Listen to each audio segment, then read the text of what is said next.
Group है, एक हाफिज साजिद है, एक हाफिज यासर है, जिन्हें ज़बरदस्ती ये सारा कुछ कब्जा किया। ਜਿਹੜਾ ਤੁਸੀਂ ਸਟੇ ਕਰਵਾਇਆ ਆ वो हाफिज ਜਦ ਤੁਸੀਂ ਸਟੇ ਲਗਵਾਇਆ ਉੱਥੇ ਹੁਕਮ ਇਮਤਨਾਈ ਜਾਰੀ ਹੋਇਆ ਉਸ ਹੁਕਮ ਇਮਤਨਾਈ ਨੇ ਕਾਫੀ ਤੁਸੀਂ महकमा माल ने किस जिम्मेदार की दी महकमा माल और पुलिस दोनों मुलवस न इसने नाल रली तो कब्जा कराने पे पटवारी जो भी है सारे मुलवस न। कोई ऐसा बंदा नहीं जो उस बेनामे जो कराए ने 2021 को नहीं 2022 ने यतीम बच्चे न जिन्होंं को बेनामे कराए ने वो जानने भी नहीं सन, काबिल भी नहीं इस काबिल भी नहीं सन, उन्होंने ना मालकियत ने कोई चीज़ नहीं सी उन्होंने को काबिल, उसने बावजूद इन्हें महकमा माल और पुलिस रली तो सारा कुछ किया। तुसा कि जो थाने गिरफ्तार करवाया गया, ठीक है, कितने देर से रखा रहा था फिर क्या नहीं कि 2024 गिरफ्तार कराया ने कल हाँ 24 तरीक मैं स्टे लवाना तो मैं स्टे लवाने तो बाद मारे नाल प्यादा पहुँचना जिले जाई प्यादा उन्होंने की नोटिस देना स्टे ने नोटिस तो बाद ठीक 1 घंटे तो बाद मिगी पुलिस को चुवाई तो थाने 2 रातां 3 दिहाड़े मैं पुलिस स्टेशन तक 27 तरीक मिगी आफ्टरनून छोड़ने। इस दौरान उन्होंने उत्थे कोई तजावज़ की है जी उन्होंने मिगी बार बार कई गल ने डिमांड की कि अगर तुम ज़मीन का केस वापस यही करो तो तुम अंदरों कढ़ाने मैं इसने इतफाक नहीं किया। ये नहीं उन्हें मैसेज भेजने रहे कुछ लोगों ने पीछे वो जो अच्छी मिगी थाने आगाह करने रहे मैं लेकिन उन्हें वापस भेजी ओड़ ना सके मैं ज़मीन ने कहा जी हाँ जी हाँ जी जी की नहीं सकना। एक यूनुस चट्ठा साहब की भेजा ने, एक शेरी ना साजिद है उसी भेजा ने इतना कचहरी काम करना उस चिट्ठे की आखिया कि वो हाफिज आखने कि अगर तुसा साड़ी ज़मीन ने अपने कागज़ वापस चाहिए करो केस तो असा तुसा की बाहर कढ़ाई किन्ने वरना असा तुसा की ना कढ़ाने।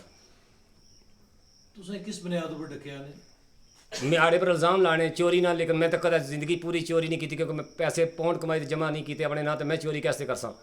इस वास्ते मिगी चोरी नहीं जरूरत माड़े पर चोरी ने भी इल्ज़ाम लाने माड़े की पत्थर मारने ना भी इल्ज़ाम लाने, लेकिन मैं कुछ ना पत्थर मारिया ना चोरी की। इस तो पहले 3 FIR मैं जैसा जायजा लेना इस इन 2021 लिखाने मैं 2023 इतना इस मुल्क पहुँचना है 2023 अशरे साथ माड़े पर 3 FIR कटाने, एक 9C लवाने,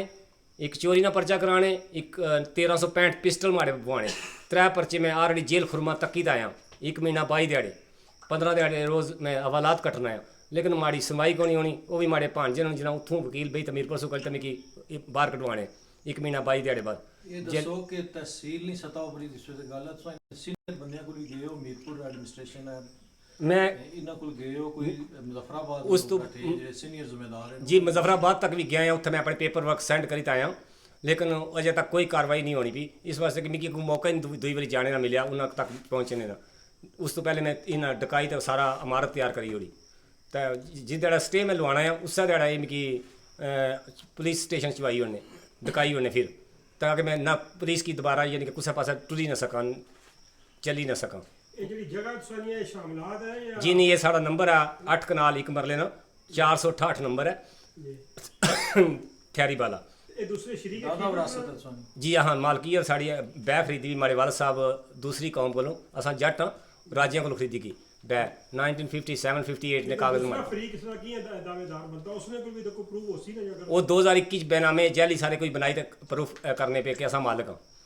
और तुसा तुसा एक मरला भी नहीं तुसा बेमालिक हो ये साबित करने पे साड़ियाँ 2 कोठियाँ भी बंदे एक माड़े बड़े पाई नहीं है एक चाचाजाद पाई नहीं है ये 16 कनाल टोटल रकबाया जी हाँ थाने तो किसी बंदे ने दबाव है कि तुसा प्रेस जी थाने से भी मिगी दबाव आया ने कि तुसा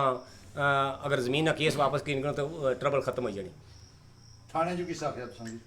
थाने च भी पुलिस वाले ही आख्या कोई किसे रैंक ना बंदा सी या वैसे सिपाही सी तुसां की दूसरा किस एक गल आखी है जी कि सहाफियों को नहीं जाना कोई ऐसी गल हुई है? नहीं सहाफियों को जाने से रोकया नहीं लेकिन ये आखने कि सहाफियाँ नहीं सारी गल सुनने वास्ते तुसा अपने आप की उलझन जिन्ना पैदा करो लेकिन मैं उस उलझन वास्ते तैयार हाँ मरने वास्ते नहीं अपनी ज़मीन वास्ते अपने हक वास्ते।